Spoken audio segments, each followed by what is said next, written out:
નમસ્કાર, પોષણ ટ્રેકર એપ્લિકેશનમાં આપનું સ્વાગત છે.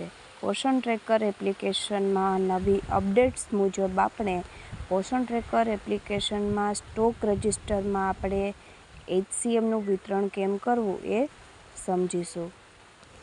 આપણે સ્ટોક રજિસ્ટર વિભાગમાં જઈશું.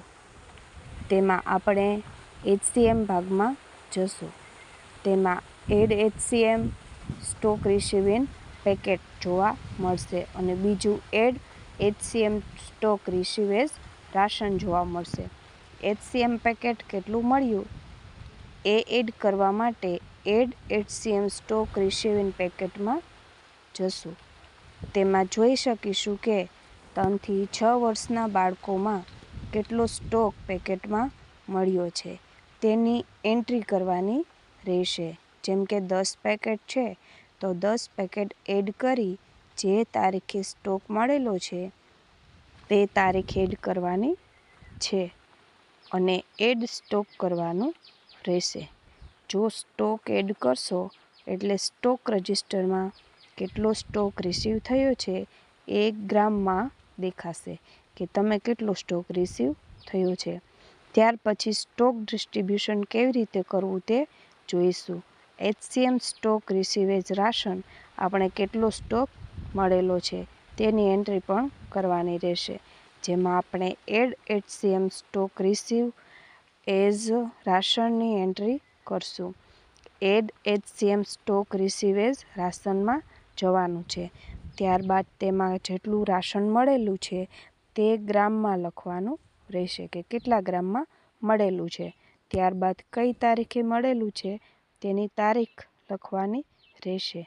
ત્યારબાદ એડ સ્ટોક કરવાનું રહેશે. સ્ટોક એડ કર્યા બાદ સ્ટોક રજિસ્ટરમાં સ્ટોક ડિસ્ટ્રીબ્યુશન ગ્રામમાં કેટલું મળેલું છે તે સ્ટોક રજિસ્ટરમાં બતાવશે. હવે આપણે સ્ટોક ડિસ્ટ્રીબ્યુશન કઈ રીતે કરવું તે સમજીએ. સ્ટોક ડિસ્ટ્રીબ્યુશન માટે સૌપ્રથમ આપણે ડેલી ટ્રેકિંગમાં જવાનું રહેશે. તેમાં THR HCM દેખાશે. તેમાં તેની અંદર જવાનું રહેશે. તેમાં સગર્ભા માતા, ધાત્રી માતા તેમજ 6 માસથી 3 વર્ષના બાળકો અને 3 વર્ષથી 6 વર્ષના બાળકોની માહિતી આવશે. તેમાં આપણે 3 થી 6 વર્ષના બાળકોને HCM ડિસ્ટ્રીબ્યુશન કરવાનું છે.